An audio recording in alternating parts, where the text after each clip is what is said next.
ආයිබෝවන් දිනපතා විකාශනය වන ලංකාවේ ප්‍රථම සහ එකම බෞද්ධ පුවත් විකාශයත් සමගින් අදත් ඔබ හමුවන මම රවිශිෂාර මදුවන්ත ප්‍රථමයෙන් අවධානය පුවත් සිරස්තල වෙත.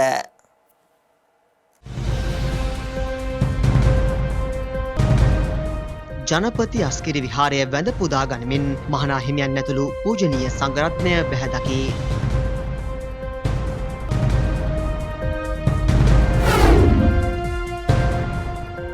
කෙමෙන් කෙමෙන් යලි ඉදිවන කූරගල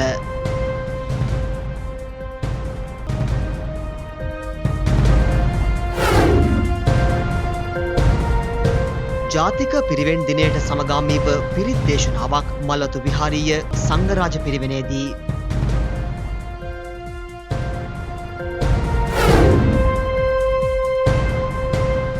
සිප්නන දායාද බෞද්ධ මාධ්‍ය ජාලයෙන් දැයේදූ පුතුන් වෙත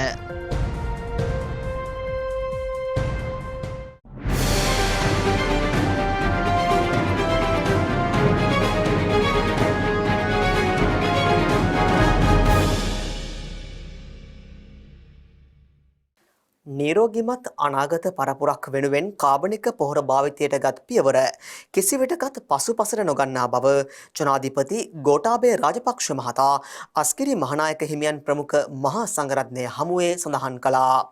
එමෙන්ම ජනාධිපතිතුමා එහිදී වැඩිදුරටත් සඳහන් කළේ එම වැඩපිළිවෙල ක්‍රියාවට නැංවීමේදී ගොවින් අපහසුතාවයට පත්වීමට ඉඩ නොතබන බවයි. අස්කිරි විහාර පාර්ශවයේ මහානායක අතිපූජ්‍ය වරකාගොඩ ශ්‍රී ඥානරතන මහනා හිමියන් බැහැ දකිමින් ජනාධිපතිතුමා ආශිර්වාද ලබා ගත්තා. අනතුරුව අස්කිරි ගෙඩිගේ රාජමහා විහාරය වෙත ගිය ජනාධිපතිවරයා අස්කිරි මහා විහාර පාර්ශවයේ අනුනායක අතිපූජ්‍ය වෙනරුවේ ශ්‍රී උපාලි අනුනා හිමියන් හා අතිපූජ්‍ය ආනමඩුවේ ධම්මදස්සී අනුනා හිමියන් ඇතුළු පූජනීය මහා සංඝරත්නය බැහැ දකිමින් ආශිර්වාද ලබාගත් අතර ජනාධිපතිවරයා මහා සංඝරත්නය වෙත පෙන්වා දුන්නේ රසායනික පොහොර භාවිතය නිසා දිවයිනේ ප්‍රදේශ රැසක ගොවීන් වකුගඩු රෝගය ඇතුළු බෝ නොවන රෝග රැසකින් පීඩා විඳින අතර එමගින් පරිසරයටද විශාල හානියක් සිදුවන බවයි. භගවතු සාවක සංඝෝස්සා පච්චේ කානංච අම්බලං අරතේ ජේන රංගම් වන්දා මහා රහතන් වහන්සේලා වැඩ සිටියා යයි සැලකෙන පුරාවිද්‍යාත්මක වටිනාකමකින් හෙබි ඓතිහාසික කෝරගල පුදබිම දීර්ඝ කාලයක් මුළුල්ලේ මෙරට බෞද්ධ ජනයාගෙන් දුරස්ව පැවතියා. නමුත් ජනාධිපති ගෝඨාභය රාජපක්ෂ මහතා ආරක්ෂක ලේකම් ලෙස කටයුතු කළ සමයේ කෝරගල පුදබිමේ ප්‍රතිසංස්කරණ කටයුතු යළි ආරම්භ කළ අතර එතුමාගේ උපදෙස් පරිදි සබරගමු පළාත් ආණ්ඩුකාර ටිකිරි කොබ්බෑකඩුව මහතා පසුගියදා එහි නිරීක්ෂණ චාරිකාවක නිරත වුණා. බලංගොඩ ඓතිහාසික කෝරගල පුදබිමෙහි ඉදිකෙරෙන චෛත්‍යයෙහි ඉදිකිරීම් කටයුතු මෙවන විට මෙරට බෞද්ධ සැදැහැවතුන්ගේද විවිධ දායකත්වයන් මත සිදුවෙමින් පවතී. සබරගමු පළාත් ආණ්ඩුකාර ටිකිරි කොබ්බෑකඩුව මහතා කෝරගල පුදබිමේ ප්‍රතිසංස්කරණ කටයුතු නිරීක්ෂණය කළ අතර එහිදී ආණ්ඩුකාරවරයා විසින් කෝරගල පුදබිම සංවර්ධනය සඳහා මූල්‍ය පරිත්‍යාගයක්ද ලබා දුන්නා. එමෙන්ම කෝරගල පුදබිමේ ශ්‍රමදායකත්වය ලබා දෙන ජනතාව වෙනුවෙන් වියලි ආහාර මළුද ලබා දුන්නා.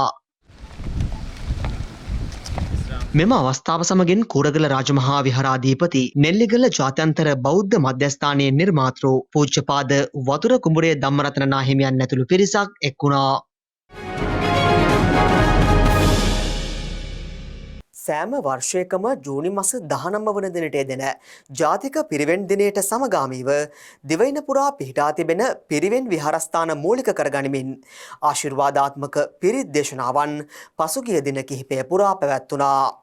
ඒ කොරෝනා වෛරසයෙන් අප මාතෘභූමිය ආරක්ෂා කර ගැනීමට හා සමස්ත රටවැසියන්ට ආශිර්වාද කිරීමේ අරමුණින් ඒ අනුව එහි මධ්‍යම පළාත වැඩසටහන මහනුවර මල්වතු විහාරීය සංඝරාජ පිරිවෙන මූලික කරගනිමින් පසුගියදා පැවැත්වුණා.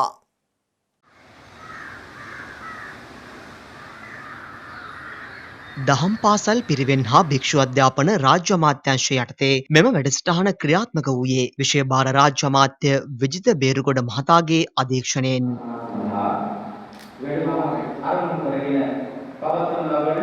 විශේෂ ආරක්ෂිත ඉරිත් සූත්‍ර දේශනාව. සරණං ගච්ඡාමි දිවයින පුරා පිහිටා තිබෙන පිරිවෙන් 814ක මෙන්ම බෞද්ධ දසිල් මාතා අධ්‍යාපන ආයතන 11ක් කේන්ද්‍ර කර ගනිමින් මෙම පිරිත් සජ්ජායනාවන් පැවැත්වුණු අතර සෑම දිනකම පසරු 6:30ට එය ආරම්භ වූවා.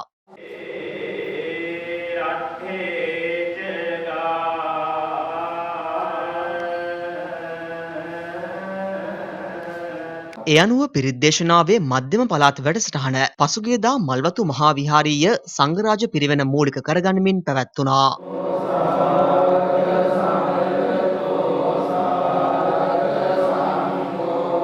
මල්වතු විහාර පාර්ශවයේ අනුනායක අතිපූජ්‍ය නියංගොඩ විජිතසිරි අනුනාහිමියන් හා සංඝරාජ පරිවෙනාධිපති පූජ්‍යපාද මේගමුවේ රතනපාල නාහිමියන් ප්‍රමුඛ පූජනීය මහා සංඝරත්නය ඇතුළු පිරිසක් පිරිත් සජ්ජායනාව සමගින් එක් වුණා.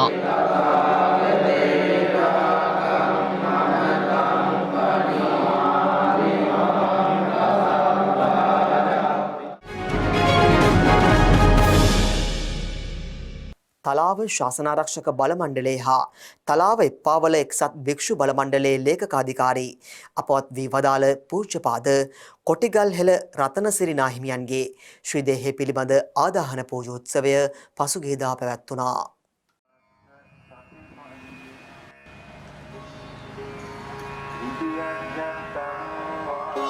අපවත් වන විට 53 වන විහි පසු වූ නාහිමියෝ තලාව ශාසනාරක්ෂක බල මණ්ඩලයේ මෙන්ම තලාව එප්පාවල එක්සත් භික්ෂු බල මණ්ඩලයේ ලේකකාධිකාරී ධූරය ධර්මින්ද තලාව නවෝදය විද්‍යාලයේ සහකාර විදුහල්පති ධූරය ධර්මින්ද කටයුතු කළා.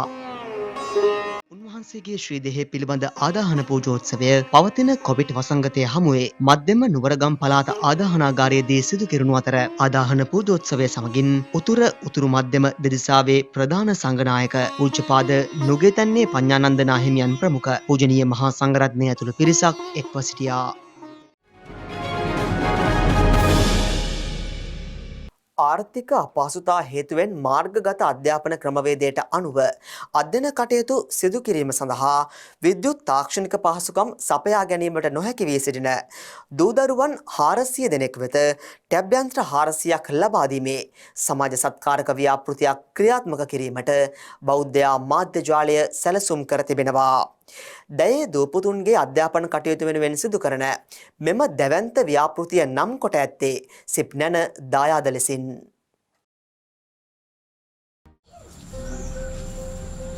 අධ්‍යාපනය ලැබීම සියලු දරුදැරියන්ගේ අයිතියක්.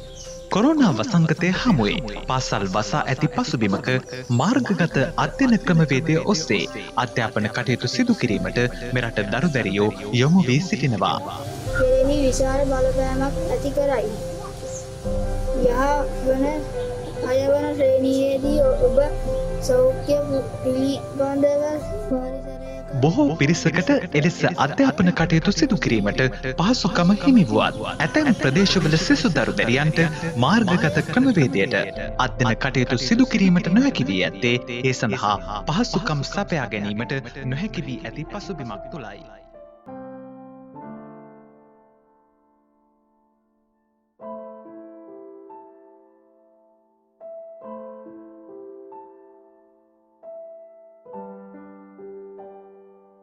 පොතක් පෑනක්වත් මිලදී ගැනීමට නොහැකි තරමට පවතින දුෂ්කර ආර්ථික තත්ත්වයන් හමුවේ දරුදැරියන්ට විද්‍යුත් සංනිවේදන තාක්ෂණයේ පහසුකම ලබා දීම ඇතැම් දෙමව්පියන්ට සිහිනයක්.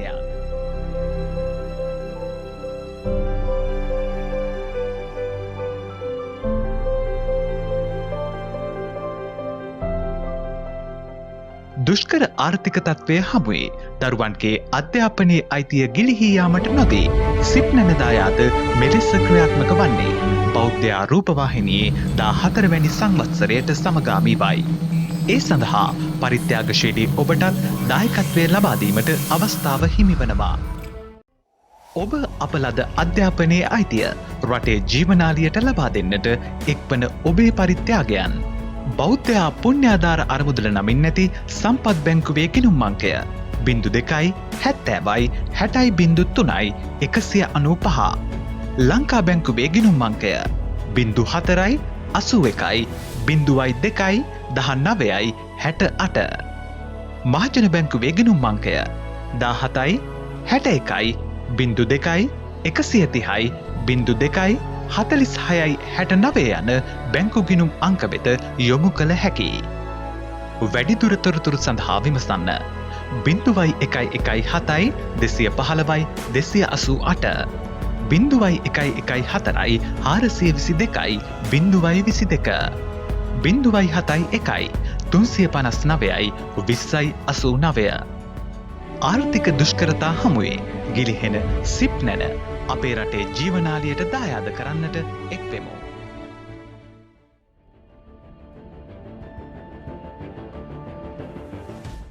කළුතර ප්‍රදේශයේ වැඩිහිටි නිවාසවල සිටින වැඩිහිටියන්ට හා ගිලන් භික්ෂු මධ්‍යස්ථානවල වැඩ සිටින භික්ෂූන් වහන්සේලා වෙත ඔවුන් සිටිනා ස්ථාන වෙතම පැමිණ එන්නත් ලබා දීමේ වැඩසටහනක් ආරම්භ කර තිබෙනවා. කළුතර ජාතික සෞඛ්‍ය විද්‍යායතනය යටතේ පාලනය වන කළුතර හා බේරුවල සෞඛ්‍ය වෛද්‍ය නිලධාරී කොට්ටාශවල පිහිටි වැඩිහිටි නිවාසවල වැඩිහිටියන්ට හා ගිලන් භික්ෂු මධ්‍යස්ථානවල වැඩ සිටින භික්ෂූන් වහන්සේලා වෙත එම ස්ථාන වෙත පැමිණ එන්නත් ලබා දීම කළුතර ජාතික සෞඛ්‍ය විද්‍යායතනය මගින් ආරම්භ කර තිබේ.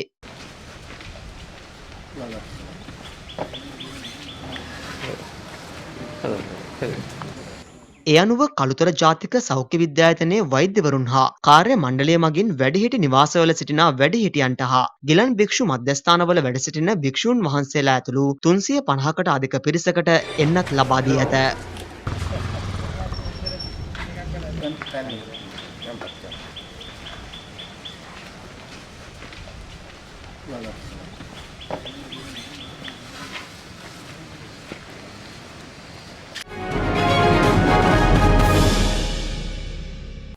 ඒත් සමගින් අදට නියමිත සුසන්දේශය පුවත් විකාශය නිමාවට පත්වෙනවා. YouTube සහ සුසන්දේශය Facebook පිටු ඔස්සේ දිනපතා විකාශනය වන ලංකාවේ ප්‍රථම සහ එකම බෞද්ධ පුවත් විකාශයත් සමගින් ඔබට එක් විය හැකි. ඔබ සැමට සුබ රාත්‍රියක්. සම්මා සම්බුදු සරණයි.